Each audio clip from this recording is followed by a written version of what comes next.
बिहार सरकार नौकरियों की बौछार कर दिया है और आपने देखा कि पिछले कुछ दिनों में सरकार ने 1,20,000 शिक्षकों का बहाल करके पटना के गांधी मैदान में नियुक्ति पत्र बांट करके यह साबित कर दिया, एक मिसाल पेश कर दिया कि बिहार में अब रोजगार के लिए सरकार के अंदर एक उत्सुकता जग चुका है। लेकिन कहीं ना कहीं अगर देखा जाए तो बिहार सरकार रोजगार के नाम पे बिहार के छात्रों के साथ, बिहार के छात्रों के भविष्यों के साथ खिलवाड़ कर रहे हैं। एक चीज इस बारीकी से हम लोग को समझना चाहिए कि अभी बिहार में शिक्षक बहाली में हो क्या रहा है और होना क्या चाहिए था। साथियों, बहुत सारे शिक्षक अभ्यर्थी होंगे, बहुत सारे शिक्षक अभ्यर्थी परेशान हैं इस बहाली को लेकर के। तो हमने आपके समर्थन में लगा कि आपकी मांग को हम लोग को पुरजोर तरीके से उठाना चाहिए, क्योंकि एक युवा की मांग को एक युवा अगर नहीं उठाएगा तो आखिर उठाएगा कौन। तो हमने आपके वो मुद्दे को इस वीडियो के माध्यम से उठा रहा हूं जो आप सोच रहे थे कि यह मांग को मेरा कोई उठाए और किसी का समर्थन मिले। तो मैं उस मुद्दे के लिए मैं इस वीडियो को जारी कर रहा हूं। बिहार सरकार ने 69,000 6 to 8 शिक्षकों की बहाली के लिए निकाले हैं।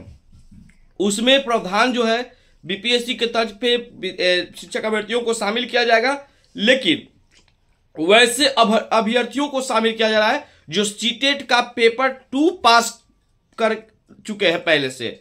मतलब आप समझ लीजिए कि जो सीटेट परीक्षा पत्र पार्ट 2 को जो व्यक्ति पास कर लिए हैं उन्हीं को 6 to 8 के ये बीपीएससी की शिक्षक बहाली में उनको ही मौका दिया जा रहा है, क्योंकि बीपीएससी का ये बहाली में जो फॉर्म अप्लाई हो रहा है उसमें साफ तौर पे ये लिखा हुआ है कि जो सीटेट पार्ट 2 का पास कर लिए हैं उसी छात्रों को इस बहाली में शामिल किया जा रहा है। तो आप समझ लीजिए यही सरकार है और यही बोर्ड है, यही सरकार यही बोर्ड जो पिछले बार 6 to 8 की बहाली आया था उसमें वैसे छात्रों को भी मौका दिया था जो सीटेट पास नहीं किए थे।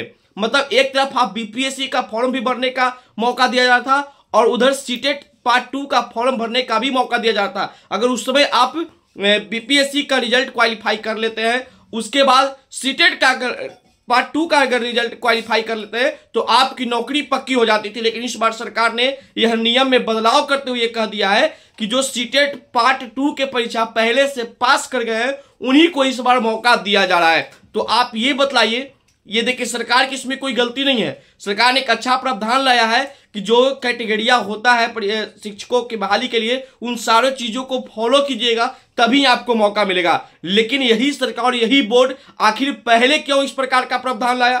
तो कहीं ना कहीं छात्रों को परेशान करने का एक बहुत बड़ी साजिश है और छात्र परेशान है। जो छात्र यह सोच रहे होंगे कि 6 to 8 में हमको मौका मिल जाएगा और हम बीपीएससी और सीटेट पार्ट 2 का परीक्षा पास करके हम शिक्षक बनेंगे, उनके सपना ही रह गया।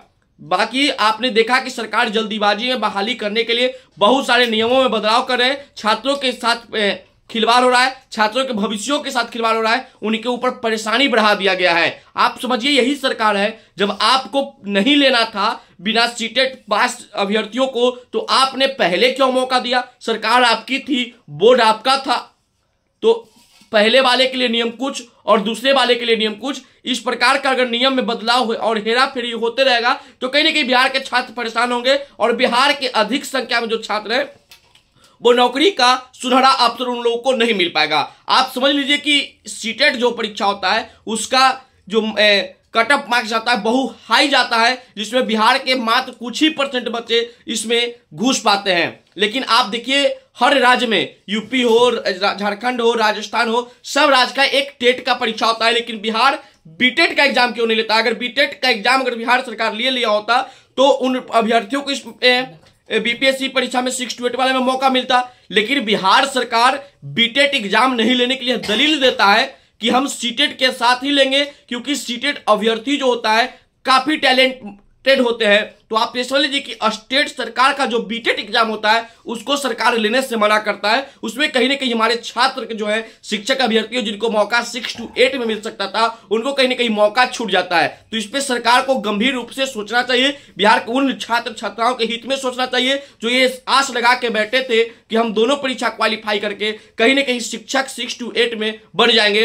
हम लोग को भी रोजगार मिल जाएगा। तो सरकार ने जो नियम बदल दिया है कि अब सीटेट पार्ट 2 का जो परीक्षा पास करेंगे उन्हीं को मौका मिलेगा और पहले बिना पास करने वाले को भी मौका दे दिया जाता। और ये दोनों में अंतर देखा जाए तो कहीं ना कहीं इस अंतर से बिहार के छात्रों के अंदर परेशानी है। और हमने कल पटना के एक सबसे बड़े इंस्टीट्यूट प्लेटफॉर्म इंस्टीट्यूट के शिक्षक नवीन सर से जब मुलाकात किए थे, वहां पे कई छात्र इस समस्या से जूझ रहे थे, उनके परेशानियां को समझे हमने, तो हमें लगा कि इस वीडियो को तहत हमें मांग उठाना चाहिए और हमें सरकार से नर्म निवेदन पूर्वक आग्रह करना चाहिए कि जो पहले वाला नियम था उसी नियम ला करके तमाम छात्रों का जिनका भविष्य अंधकार में चला गया है, जिनको नौकरी का अवसर नहीं मिल पाया है, उन लोगों को नौकरी देकर के कहीं ना कहीं उन लोगों का दिल जीतने का काम सरकार करे। बस यही सरकार से आग्रह है, क्योंकि जो जिस स्तर से पहले बहाली लिया गया था उसी स्तर से फिर बहाल लिया जाए, क्योंकि बिहार के छात्रों को परेशान नहीं किया जाए। बिहार के छात्र बेवजह हमेशा परेशान होते हैं, उन्हें रोजगार से हमेशा वंचित रखा जाता है। वो हर कभी ये बीएड करते हैं तो कभी सीटेट करते हैं तो कभी स्टेट करते हैं, लेकिन